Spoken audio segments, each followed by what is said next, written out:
অঘোষিত জামায়াতের আমির পিনাকিদা আর ইলিয়াস ভাইয়ের দোয়াতে নাসিরউদ্দিন পাটোয়ারি কপাল পড়ল। বিদেশের যারা প্রেসক্রিপশনে চলে তাদের আসলে এই দেশে যে রাজনীতি করার সুযোগ হবে না, এটা আবারও প্রমাণিত হইল। নাসিরউদ্দিন পাটোয়ারি ইলেকশনের আগের দিন তাকে নিয়ে বোর্ড গঠন করা হয়েছে স্বরাষ্ট্রমন্ত্রী করার জন্য। সেই বোর্ডে ছিলেন অঘোষিত জামায়াতের আমির পিনাকি আর অঘোষিত জামাতের নায়েবে আমির ইলিয়াস। তারা যখন এই বোর্ড গঠন করে নাসিরউদ্দিন পাটোয়ারিরে বলছেন যে আপনি স্বরাষ্ট্রমন্ত্রী হয়েছেন, তখনই নাসিরউদ্দিন পাটোয়ারি কপাল পুড়ে গেছে। তার এতদিন যে এত ডেডিকেশন ছিল, 24-এর গণঅভ্যুত্থানে ভূমিকা ছিল, সেই ভূমিকা সব ধূলিসাৎ হয়ে গেছে। গতদিন এই কিছু মানুষের আছে না যে কিছু মানুষ দোয়া দিলে মানুষের কপাল পুড়ে, তো এরকম পিনাকিদা আর ইলিয়াস ভাইয়ের দোয়াতে নাসিরউদ্দিন পাটোয়ারি কপাল পড়লো। একটা ছোট ভাই, সে নিজেই স্বঘোষিত বেয়াদব, তার অঙ্কুরে বিনষ্ট হয়ে গেল তার ক্যারিয়ার। তো তাকে যে জেতানোর জন্য কি পরিমাণ চেষ্টা করা হয়েছে, মেটিকুলাস ডিজাইন করা হয়েছে একটা কার্টুন ছবির মতো, যে 5 জন এক সাইডে দিচ্ছে, লাস্টে ছিলেন আমাদের ক্যান্ডিডেট মির্জা আব্বাসে, ওখানে ডানে মানুষজন তো বুঝবে না। বাংলাদেশের মানুষকে আপনি তো নির্বাচন কমিশন থেকে আলাদা ক্লাস নেওয়া উচিত ছিল যে এই জায়গাটায় যদি দেওয়া হয় সিকোয়েন্সটা, আপনি কোন জায়গায় ভোট দিবেন।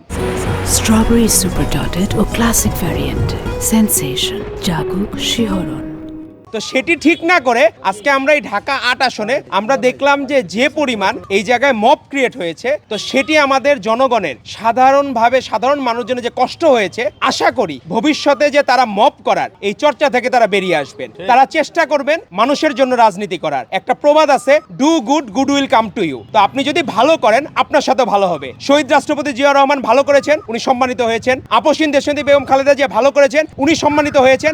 আজকে তারেক রহমান, আজকে দেখেন ওনাকে কত প্রপাগান্ডা ছড়ানো হয়েছে, ইলেকশনের আগের দিন পর্যন্ত প্রপাগান্ডা ছড়ানো হয়েছে, কিন্তু সকল প্রপাগান্ডা ধূলিসাৎ হয়ে গেছে। কারণ বাংলাদেশের মানুষের প্রতিটি জায়গায়, প্রতিটি হৃদয়ে ধারণ করে বাংলাদেশ জাতীয়তাবাদী দলকে। যে বীজ বপন করে দিয়েছিলেন জিয়াউর রহমান, বিকাশ ঘটিয়েছেন বেগম খালেদা জিয়া, আজকে পরিপূর্ণভাবে ফসল ধরেছে আজকে এই তারেক রহমানের হাত ধরে। আমাদের এই প্রজন্ম তারা দেখেছিল বিভিন্ন ছাত্র সংসদে বিভিন্নভাবে, কিন্তু কোনোদিন আমরা গুপ্ত রাজনীতি শিখি নাই। আমরা ছাত্র সংসদে হেরেছি, কিন্তু নিজের পরিচয় বহন করে হেরেছি। ছাত্র দল হিসেবে আমরা হেরেছি, কিন্তু কোনোদিন আপোষ করিনি এক মুহূর্তের জন্য। এজন্যই শেষ পর্যন্ত আমরা বিজয়ী হয়েছি।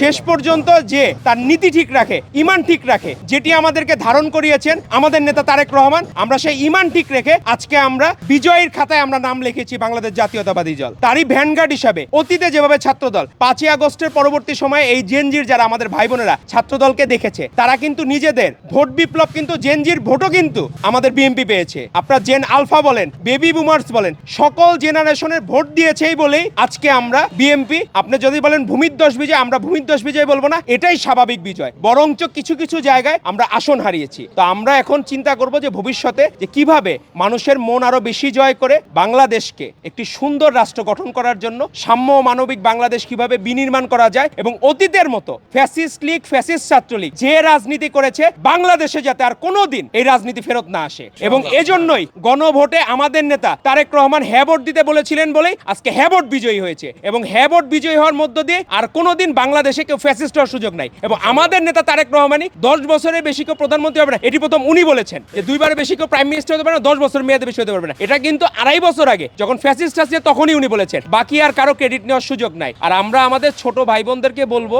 যারা এনসিপি রাজনীতি আপনারা আরো ভালো মতো বোঝার চেষ্টা করেন। আপনারা যাদের সাথে গিয়েছেন, অনেকে আসে না সঙ্গদোষে লোহাও বাসে, তো তারা সঙ্গদোষের কারণে 71-এ যারা স্বীকৃত রাজাকার, এই রাজাকারদের কারণে তাদের কপাল পুড়ল। ভবিষ্যতে তারা তাদের ভুল থেকে শিক্ষা নেবেন এবং তারেক রহমান যে বাংলাদেশ সুন্দর এবং সাম্য মানবিক বাংলাদেশ বিনির্মাণ করতে চান, আমাদের স্বপ্নের বাংলাদেশ, এবং family card, farmers card, health card যে স্বপ্ন দেখিয়েছেন, প্রত্যেকটা স্বপ্ন বাস্তবায়নের মধ্য দিয়ে বাংলাদেশ ইনশাল্লাহ বিশ্বের বুকে মাথা উঁচু করে আবার দাঁড়াবে তারেক রহমান নেতৃত্বে।